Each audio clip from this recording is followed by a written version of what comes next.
Voilà, nous sommes là encore ce soir en duplex, en direct de la Côte d'Ivoire, avec le révérend Samuel, qui est au milieu de nous, le prophète de l'Éternel, la bouche d'or, qui va nous parler ce soir, au troisième jour de cette conférence Je suis né pour servir Dieu. Quelle gloire! Nous avons passé ces 2 jours de puissantes paroles qui ont été annoncées et je suis convaincu encore ce soir, vous serez bénis parce que l'homme de Dieu est avec nous en duplex de la Côte d'Ivoire. Un grand homme, j'ai eu le temps de travailler avec lui. Il a un don spécial, il est spécial à son genre et nous bénissons son serviteur pour avoir accepté notre invitation. Bonjour, révérend. Bonjour, bonjour, pasteur, grand homme, que le Seigneur te bénisse. Content d'être là. Ravi d'être avec vous encore ce soir dans ce rassemblement ecclésiastique et nous croyons que votre don agira ce soir avec tous ces nombreux gens qui nous suivent en direct et il y a une solution pour une personne. Je suis né pour servir Dieu. Voilà, nous donnons la place au prophète. Prophète, vous serez en Zoom, même si vous ne me voyez pas, ne vous dérangez pas, c'est toi qui seras en grand et je reviendrai pour vous solliciter encore dans la prière et demander, je suis avec vous, je vous suis à même moment, que Dieu vous bénisse, à vous la parole. Amen, amen, amen. Merci beaucoup, pasteur. Merci, merci. Je voudrais commencer pour saluer tous ceux qui nous suivent partout en Côte d'Ivoire, en Belgique, en France, au Congo, en Afrique, au Canada, aux États-Unis, partout. Que la grâce de Dieu soit avec vous. Je suis donc le révérend Samuel Adé de la Côte d'Ivoire et c'est pour moi un privilège et une bénédiction d'avoir ce temps de partage avec vous sur un thème très fort. Je voudrais rendre grâce au Seigneur pour tous les orateurs qui sont passés avant et tous ceux qui viendront après. C'est une conférence d'édification, une conférence ecclésiastique pour pouvoir bénir et impacter le corps de Christ partout dans le monde.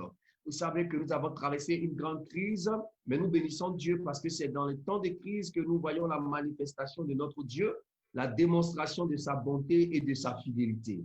Alors, je voudrais vraiment honorer Pasteur Isaac pour cette grande vision de rassembler les hommes de Dieu partout dans le monde pour pouvoir édifier les chrétiens. Que Dieu vous bénisse, hommes de Dieu, que Dieu bénisse votre ministère et merci pour tout ce que vous faites pour le corps de Christ dans le monde entier. Amen, alors, amen, amen. Merci, mon prophète. Amen. Merci beaucoup. Le thème donc général qui nous rassemble, c'est « Je suis né pour servir Dieu ». Et c'est vraiment un thème accrocheur, un thème évocateur. Je suis né pour servir Dieu. Et je voudrais, moi, développer en quelques minutes un sous-thème en rapport avec ce thème général, un service de qualité. Un service de qualité. Amen. Je veux parler donc de servir Dieu avec qualité. Alléluia. Yes. Que le Seigneur nous bénisse. Merci Seigneur pour ce temps que tu nous accordes. Pendant ces quelques minutes, établis ta grâce, édifie quelqu'un, réoriente la destinée d'une personne et fais-nous du bien par ton esprit au nom de Jésus. Amen. Amen. Je voudrais commencer par lire la référence de Luc chapitre 1, verset 74. Luc chapitre 1, verset 74, il est écrit, et c'est Zacharie, le père de Jean-Baptiste qui parle, n'est-ce pas? Il dit d'abord, au verset 67, pour comprendre bien le contexte, Zacharie, son père, fut rempli du Saint-Esprit et il prophétisa en ces mots. Béni soit le Seigneur, le Dieu d'Israël, de ce qu'il a visité et racheté son peuple et nous a suscité un puissant sauveur dans la maison de David, son serviteur, comme il avait annoncé par la bouche de ses saints prophètes des temps anciens.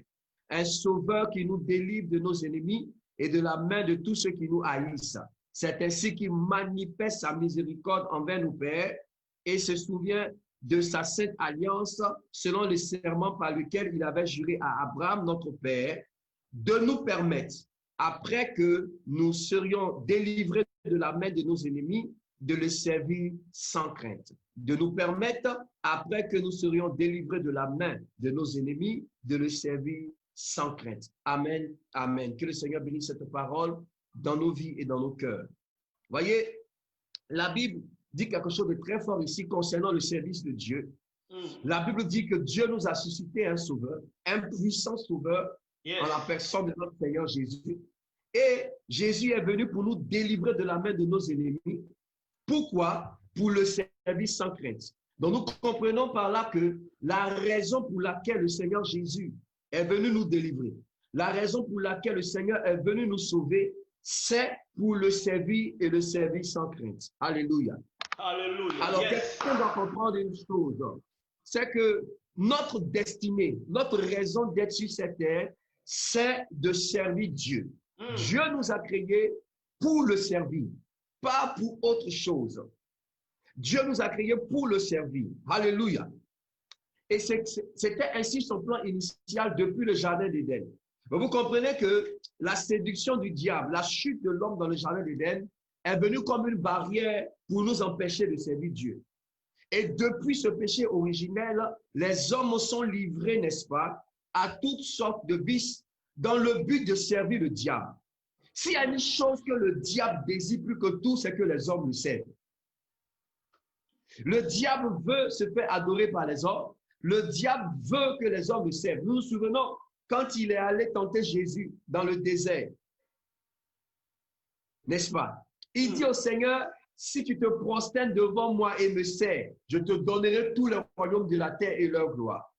Jésus dit non, il est écrit, tu serviras le Seigneur et lui seul. Voyez, donc le diable a toujours voulu que les hommes le servent, n'est-ce pas? Et donc, pendant longtemps, il a plongé l'humanité dans la vanité. Et aujourd'hui, les hommes, n'est-ce pas, servent le diable, servent les démons, adorent les eaux, adorent, n'est-ce pas, la créature,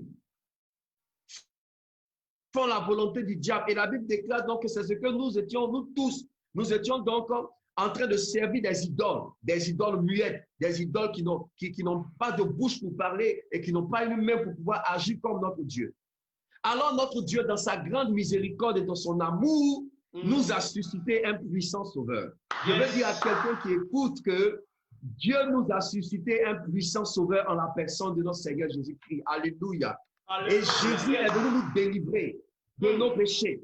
Il est venu nous délivrer de notre belle manière de vivre. Il est venu nous délivrer de l'adoration des idoles. En fait, Jésus est venu nous reconnecter avec Dieu afin que nous le servions et nous le servions sans crainte. Ça, c'est très important. Alléluia. Donc, nous sommes sauvés pour servir. Je veux dire à quelqu'un, sauvé pour servir. Dieu nous a sauvés pour le servir. Alors, servir Dieu, c'est quoi? Servir Dieu, c'est pour nous un privilège. Servir, c'est simplement être utile à une cause, être utile à quelqu'un, être utile pour quelque chose. Donc, servir Dieu, c'est se rendre utile pour Dieu. Alléluia. C'est se rendre disponible pour Dieu. N'est-ce pas? Et quand on parle de la qualité décrit une chose qui est rendue supérieure à la moyenne. Ça veut dire quoi? Servir Dieu avec qualité, c'est servir Dieu d'une manière supérieure à la moyenne, supérieure à ce qui est normal. Alléluia. Pourquoi? Parce que notre Dieu est le Dieu supérieur. Et notre service doit être un service de qualité, à la dimension de notre Dieu. Quelqu'un me dit Amen. Amen. Alléluia. Amen. Donc, quelqu'un doit comprendre ça. Et j'aime beaucoup ce thème déjà. Je vais développer et puis aboutir. Mais pour servir Dieu. Vous savez, notre naissance est la manifestation de notre destinée sur terre. Je veux emmener un chrétien à comprendre quelque chose. Il y a une différence entre notre naissance et notre existence. Alléluia. Notre existence ne commence pas avec notre naissance. Notre existence a commencé bien avant notre naissance. Ça veut dire que nous existions dans la pensée de Dieu, dans l'éternité avec Dieu, dans le cœur de Dieu. Nous sommes des esprits, n'est-ce pas, en Dieu. Et Dieu nous a manifestés à notre naissance. C'est pourquoi Dieu peut dire à Jérémie que je te connaissais avant que tu ne naisses. Comment Dieu peut connaître quelqu'un avant sa naissance? Ça veut dire que cette personne n'a pas commencé à exister le jour de sa naissance. Cette personne existait bien avant sa naissance. Quelqu'un me dit Amen. Alléluia. Donc, un enfant de Dieu, quelqu'un qui m'entend, doit comprendre que ton existence a commencé bien avant ta naissance. Dieu te connaissait avant ta naissance. Yes. Dieu connaissait ton nom avant ta naissance. Tu étais dans la pensée de Dieu. Yes. Tu étais dans le cœur de Dieu. David dit qu'au moment où j'étais même comme une masse informe dans le sein de ma mère, tu me connaissais. Alléluia. Alléluia. Dieu nous connaissait avant même notre naissance. Donc, nous existions dans la pensée de Dieu, dans l'éternité de Dieu avant notre naissance. Donc, notre naissance, ça a été le point de départ de notre manifestation sur cette terre. Et Dieu nous a manifestés sur la terre. Le jour de notre mort, ce n'est pas aussi la fin de notre existence, parce que c'est la fin de la manifestation terrestre, parce qu'après la mort, nous entrons dans l'éternité avec Dieu pour continuer de le servir et de l'adorer. Donc, vous comprenez que, en fait, notre existence est plus grande, est plus forte que notre naissance, notre vie sur terre. Qu'est-ce que je veux dire par là? Je veux emmener un chrétien à comprendre que sa pensée et sa mentalité ne doivent pas être limitées à sa vie sur terre, parce que tu existais avant ta naissance et tu continueras de vivre après ta mort. La connaissance de ce principe nous donnera d'avoir un service de qualité sur cette terre. Yes. Quelqu'un va comprendre. Alléluia. Alléluia. C'est pour cela que notre naissance est déjà une manifestation et une victoire. J'aime beaucoup le dire, et je vais peut-être brosser ça rapidement, que lorsque un enfant naît,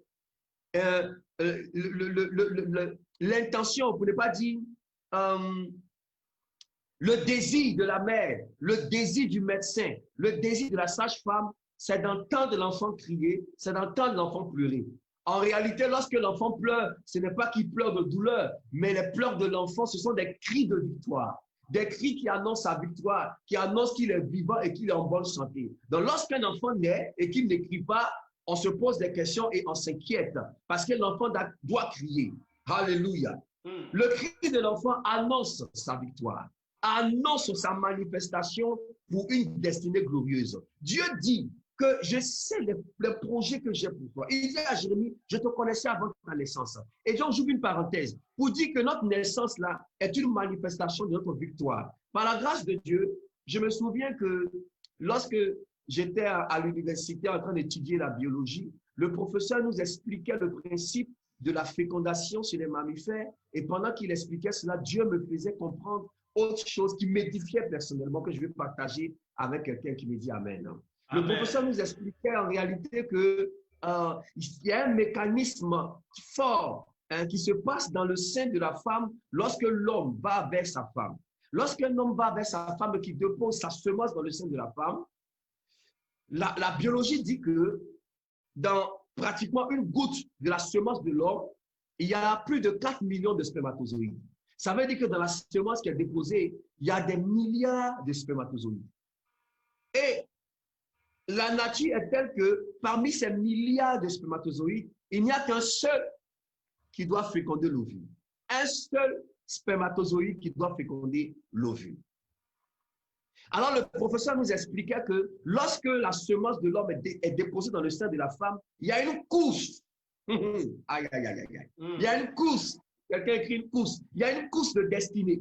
Donc quelqu'un doit comprendre que la couche de ta destinée n'a pas commencé à ta naissance, ça a commencé à bien avant ta naissance.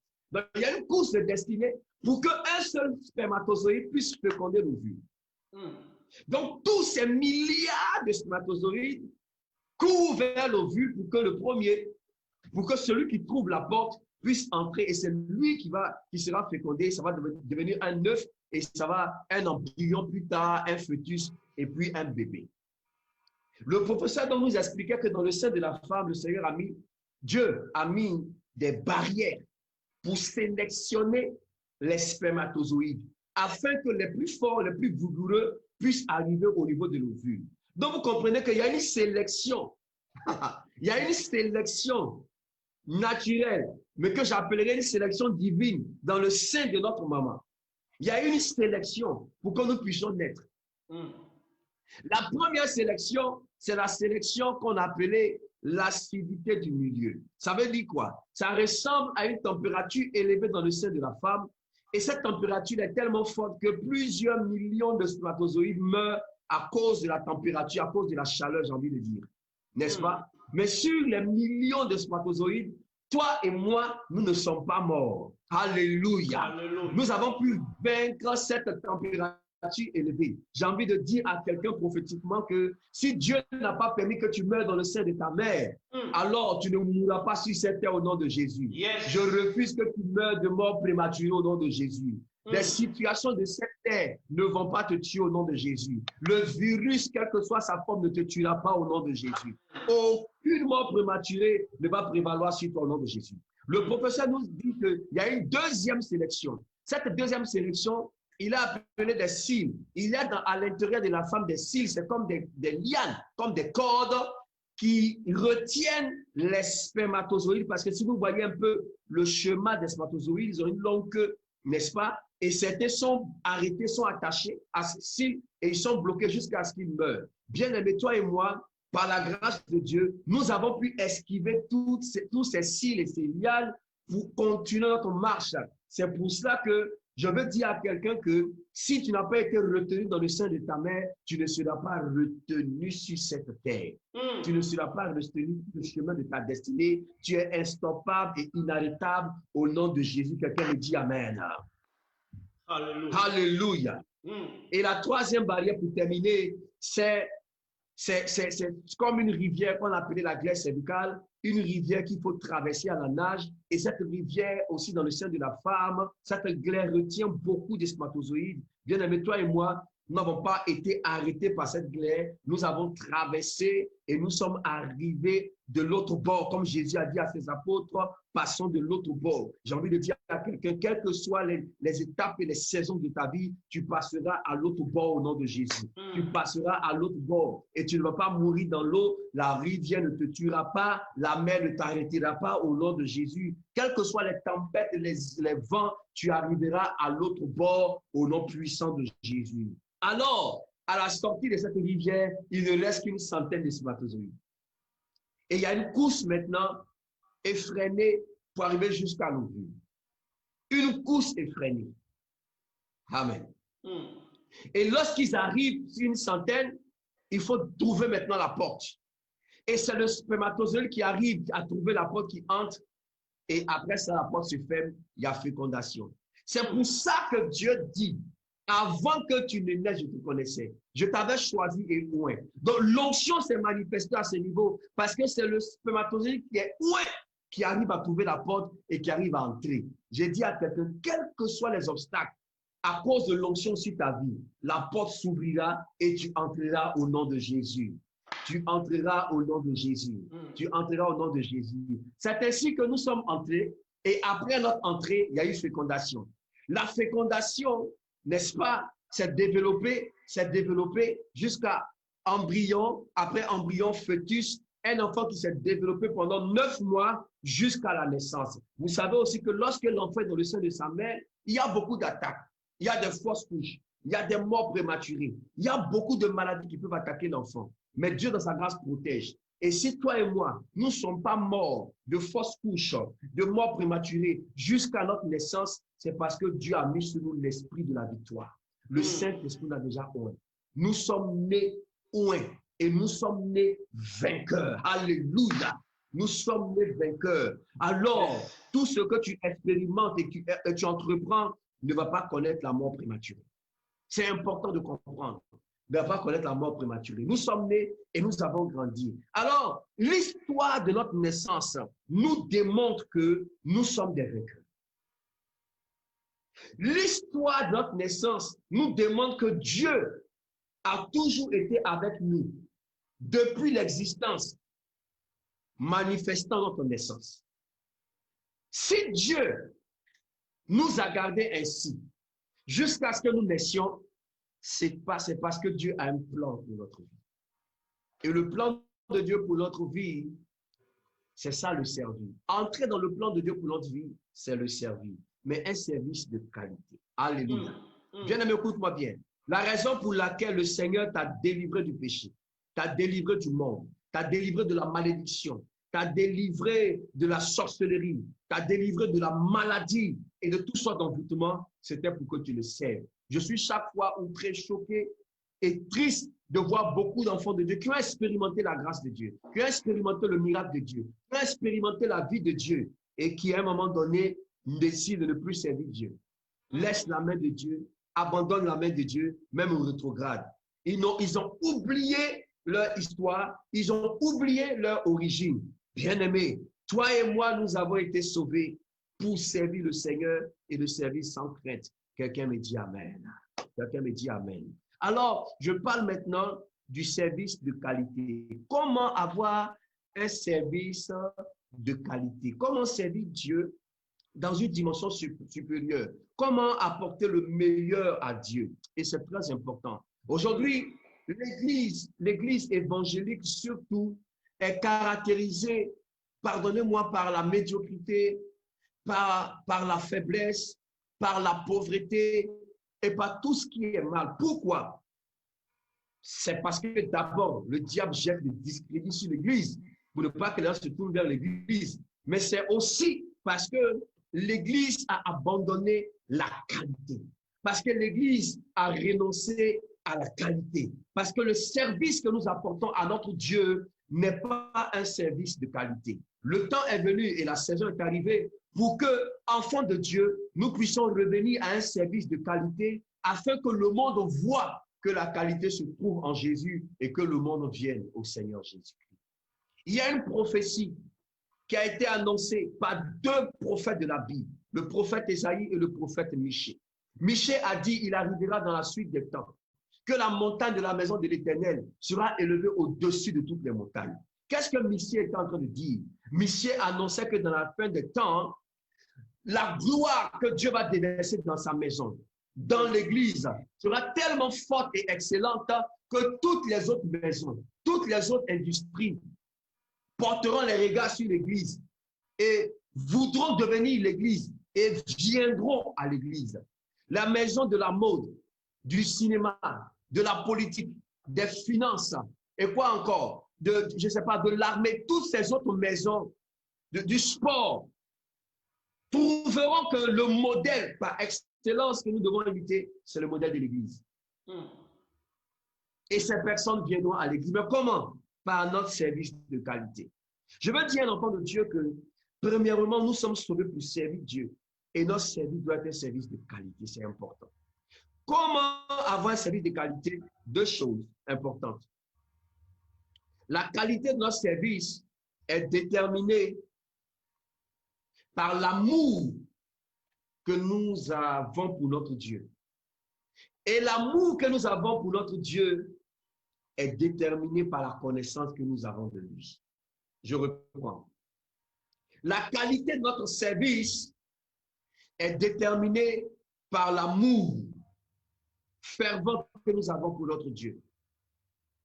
Et l'amour que nous avons pour notre Dieu est conditionné par la connaissance que nous avons de notre Dieu. Autrement dit, il faut pouvoir connaître le Seigneur afin de l'aimer profondément.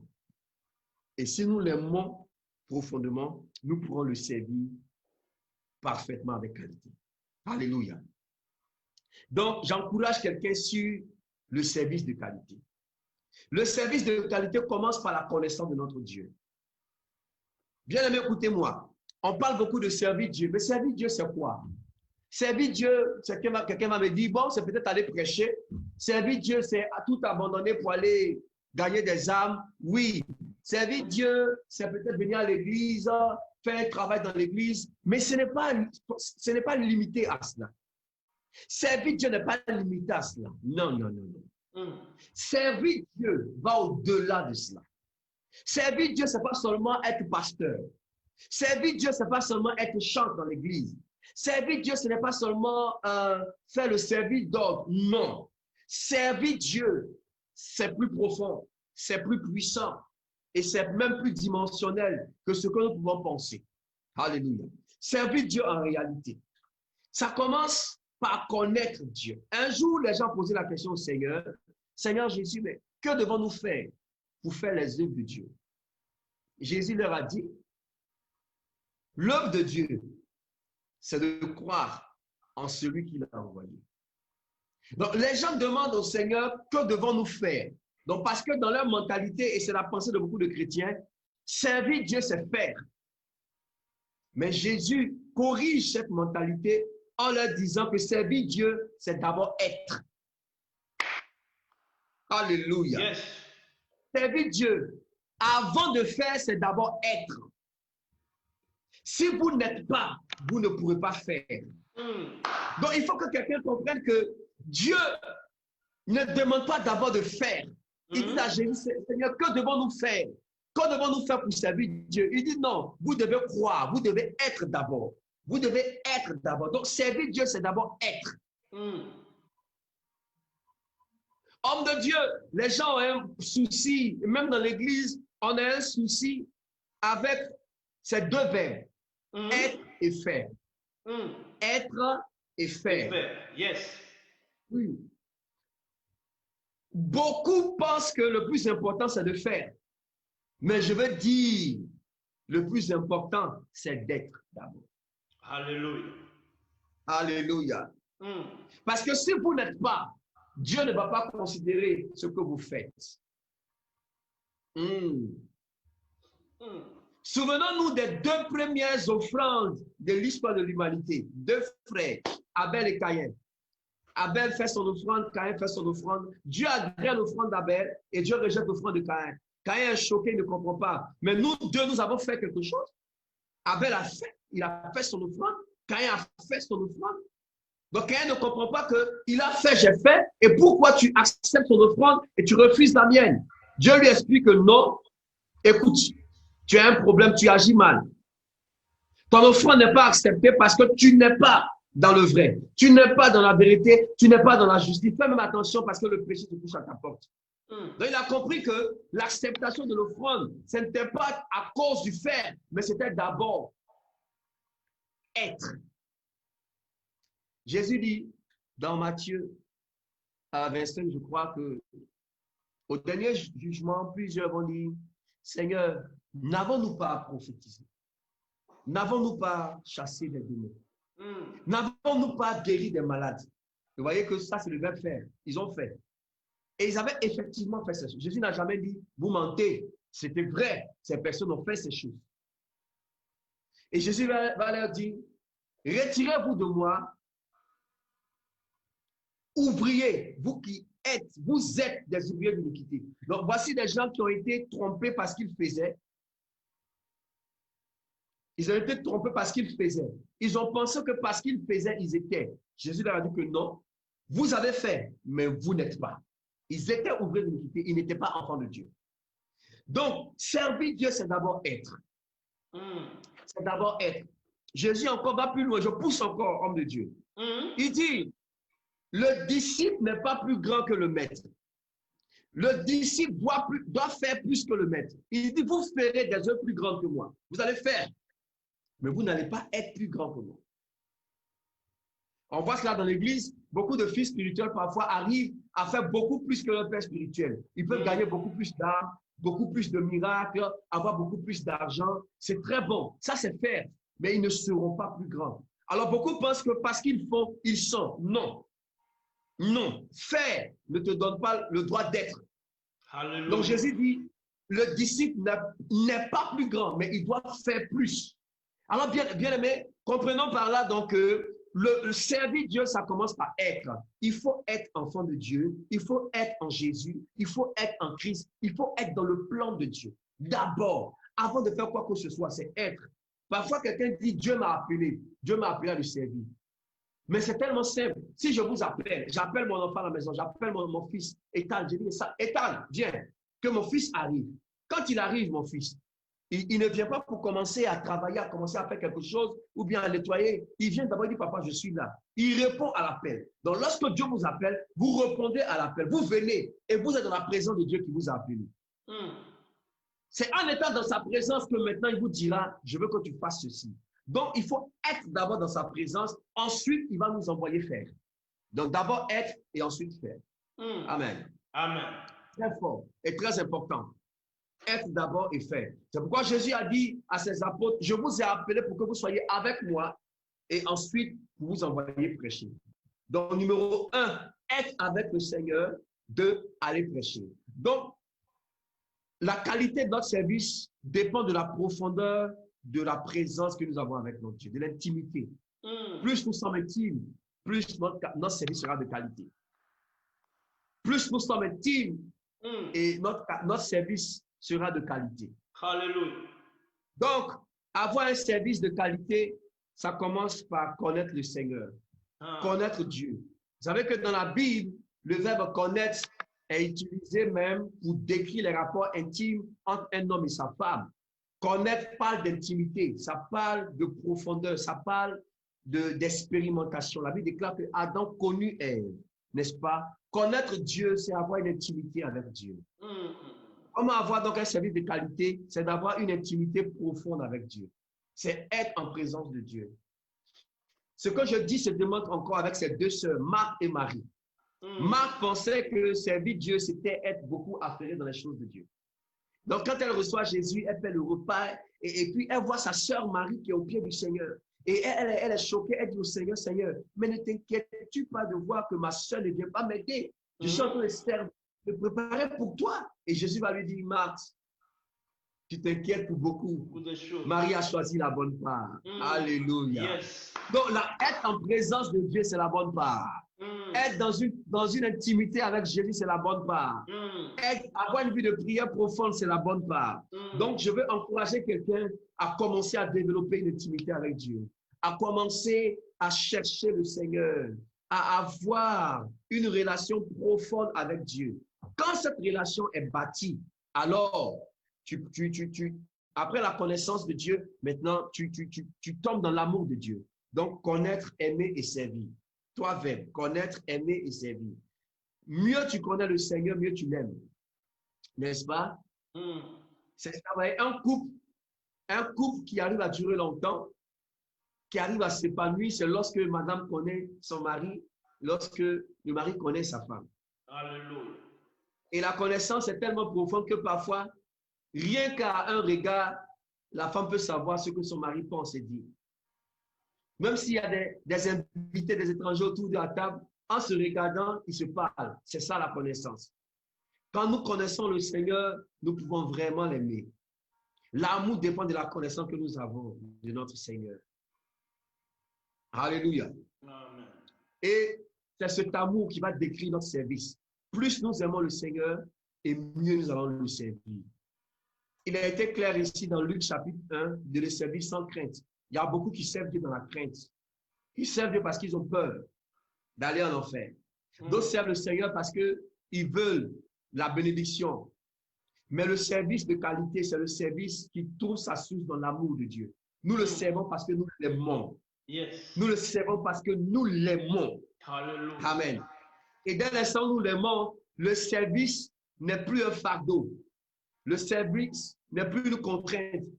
Mais on le fait avec beaucoup de joie et beaucoup d'empressement. On le fait avec beaucoup de zèle parce que nous l'aimons. Vous savez, lorsque votre enfant obéit à une instruction que vous lui donnez, par amour, vous êtes content. L'enfant fait parce qu'il veut faire plaisir à son père. Il ne le fait pas pour que son père lui donne des bonbons plus tard ou de l'argent, mais parce qu'il aime son père. Le service de qualité, c'est le service qui tire sa source de l'amour que nous avons pour le Seigneur. Nous aimons le Seigneur plus que tout et nous sommes prêts à mourir pour lui. Nous sommes prêts à tout lui donner. Nous sommes prêts, n'est-ce pas, à aller plus loin avec lui parce que nous l'aimons. Bien sûr, dans sa bonté, il nous bénira. Il nous ouvrira des portes. Mais ce qui nous intéresse, c'est de lui faire plaisir parce que nous l'aimons. La Bible déclare qu'il nous a aimés le premier.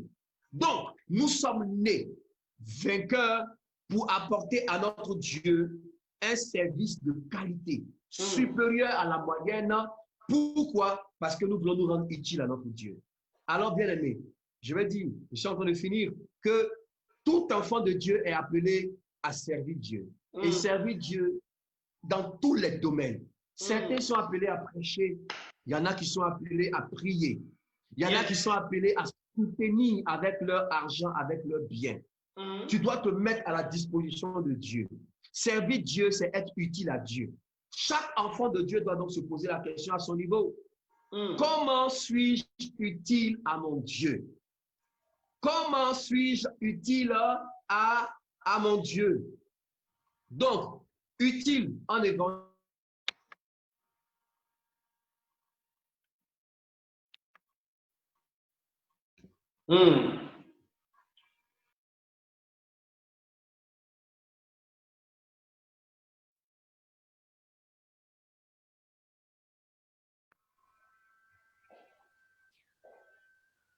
Voilà, nous sommes là encore ce soir en duplex, en direct. Je voudrais vraiment encourager quelqu'un qui m'entend ce soir, vraiment à servir le Seigneur. Et n'oubliez pas, notre service pour le Seigneur est basé sur l'amour que nous avons pour notre Dieu.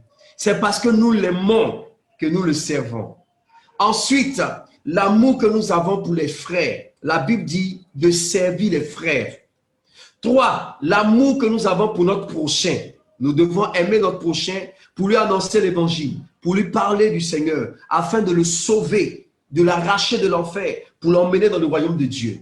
Voyez, c'est cet amour qui nous donne la force et le zèle de servir. Donc, servir le Seigneur, servir les frères, servir notre prochain. Servir le Seigneur, servir les frères, servir notre prochain. Et cela est très important. Alors, comprenons que servir Dieu, c'est se mettre à la disposition de Dieu.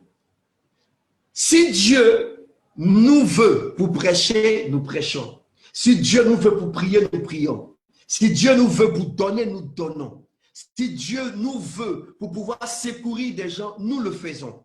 Donc, servir Dieu n'est pas limité. Que quelqu'un ne se dise pas, comme je ne suis pas pasteur, je ne sers pas Dieu. Comme je ne suis pas chante, je ne sers pas Dieu. Non, tout chrétien doit servir le Seigneur. Tout chrétien doit servir le Seigneur selon la grâce que Dieu lui a donnée, selon le don et selon les moyens que Dieu te donne. Amen. Et c'est vraiment important, bien aimé. Pour terminer donc, comprenez que vous pouvez servir le Seigneur à tous les niveaux. Votre esprit doit servir Dieu, votre âme et votre corps. Votre argent, votre maison, vos biens, vos voitures, vos vêtements, tout ce que vous avez doit servir le Seigneur. J'aime beaucoup cette parole de Josué qui dit « Ma maison et moi, nous servirons le Seigneur. » Yes. Il a engagé même ses enfants dans le service de Dieu. Il a engagé sa femme dans le service de Dieu. Toute sa famille. Il faut que toute notre maison serve le Seigneur. Il faut que tout ce que nous avons vraiment serve le Seigneur. Rien n'est limité. On ne sert pas Dieu seulement en chantant, dansant, et puis notre argent est pour autre chose. Tout ce que nous devons le mettre au service de Dieu. Et c'est très important. Regardez, ceux qui ne servent pas, qui ne connaissent pas le Seigneur, ils servent bien leur Dieu. Ils servent bien en griffe, leur Dieu en griffe, leur maître, leur patron au travail. Ils le servent très bien parce qu'ils vont recevoir un salaire. Mais nous avons le Dieu des dieux, le Dieu Tout-Puissant. Nous devons le servir avec plus d'excellence. Nous devons apporter le meilleur à notre Dieu. C'est alors que le monde verra la qualité de notre service et le monde commencera à s'intéresser à l'Église et viendra à l'Église. Que le Seigneur vous bénisse pour ce temps passé avec vous. J'ai été honoré et privilégié de parler, de servir Dieu. Nous servons le Seigneur depuis des années et nous sommes tellement contents de le servir et nous voulons le servir de mieux en mieux, de progrès en progrès pour avoir la gloire un jour. N'oubliez pas aussi que tout ce que nous faisons pour Dieu, nous aurons la récompense. La récompense est aussi une très bonne motivation. Quand le Seigneur viendra, nous serons récompensés. N'oubliez pas ce que j'ai dit à l'introduction. Nous sommes nés et nous allons mourir un jour, mais notre existence a commencé avant la naissance et va se poursuivre après notre mort. Et la qualité de notre service pendant ce temps de vie sur terre va déterminer la récompense que nous aurons quand le Seigneur viendra. Nous aurons des couronnes, des trônes, des palais, des villas et tout ce que vous pouvez imaginer comme gloire, comme honneur, comme puissance, comme récompense. Que cela vous motive et vous amène à servir Dieu de mieux en mieux. Merci à vous. Merci à l'homme de Dieu, Pasteur Isaac, pour ce privilège, pour cet honneur. J'espère que cette parole a été une parole de bénédiction pour quelqu'un. Merci de nous avoir suivis. Amen, amen, amen. Amen, amen, amen. Quelle gloire, quelle gloire. Merci, Amen. mon prophète. La bouche d'or, quelle profondeur. Que Dieu Amen. bénisse son serviteur. Partagez ces moments. Bénir une personne par la dimension de cette parole. Le prophète dit la qualité de notre service détermine l'amour que nous avons envers Dieu. Oh, ça c'est profond ça. Amen. Envoyez ça à une personne qui écoute ces choses. Je suis né pour servir Dieu. Que Dieu bénisse son serviteur. Nous étions bénis. Amen. Et l'homme de Dieu va prier pour vous, vous tous qui êtes connectés. Toi qui partages ces moments, il y a une bénédiction spéciale. Je connais cet homme, c'est un prophète de Dieu. Il a la chose, il a la criche. Tout ce qu'il dira ce soir, ça sera pour ta bénédiction, mon frère. Il a dit des choses tellement profondes et le temps nous manque pour vous mettre encore cela à l'oreille. C'est profond. Il dit, quand nous aimons Dieu, nous allons le servir. Servir Dieu, c'est aimer Dieu. Ce n'est pas le faire, oh, c'est profond. Ce n'est pas l'être et le faire. C'est des choses qui nous compliquent. Les gens aiment faire, mais ils n'aiment pas être. Alléluia. Amen. Que Dieu bénisse son serviteur. C'est profond. Souvent, nous avons besoin de faire. Nous cherchons à faire. Mais nous devons être avec Dieu. Alléluia. Et il dit, au-delà de tout, servir Dieu commence par connaître Dieu. Quelle profondeur. Que Dieu bénisse son serviteur. Amen. Tu peux te faire voir, on peut te taxer que tu fais. Mais dans tout, tu dois connaître ce Dieu. Et quand tu le connais, c'est là où tu commences à faire. Que Dieu bénisse son serviteur. Que Dieu bénisse son serviteur. C'est profond. C'est profond. Merci Seigneur. Et dans ces deux choses, le être et le faire, il faut choisir une chose. Alléluia. Je bénis Dieu. Parce que Marie et Marthe, ils ont fait le choix. Et dans le être et le faire, il faut faire quelque chose. Et Marie avait choisi d'être. Il n'a pas choisi de faire. Et Dieu lui dit, tu t'inquiètes pour beaucoup de choses, Marthe. Ce que Marie a choisi, c'est ce qui ne sera jamais ôté. Or, que Dieu bénisse son serviteur. Nous étions bénis. Nous étions bénis. Que Dieu bénisse son serviteur. Nous voulons prier pour vous. Il va dire un mot. Toi qui es connecté, je crois en la parole de cet homme. C'est le prophète de l'Éternel. Il a quelque chose pour toi. Il va prier pour nous, nous qui sommes en direct, nous qui avons des problèmes. Maintenant, il va déclarer des choses. Et enfin, nous allons clôturer. Révérend, un mot pour ce peuple, un mot pour tous ceux qui nous ont suivis. Que l'Éternel, le Dieu de la Bible, le Dieu que vous avez prêché ce soir dans cette duplex en direct de Côte d'Ivoire, qui touche quelqu'un et que sa vie change. Merci encore, mon prophète. Amen. Seigneur, nous te disons merci, nous te rendons grâce, notre Dieu, pour l'opportunité que nous avons eue de parler de ta part. Seigneur, ta parole, celle qui sort de ta bouche, ne revient pas à toi sans avoir accompli ce pourquoi elle a été libérée. Je crois que cette parole qui a été libérée va provoquer une moisson dans la vie d'un enfant de Dieu, va provoquer une transformation et un changement au nom puissant de Jésus. Déjà, nous déclarons que nous déménageons pour être dans le être.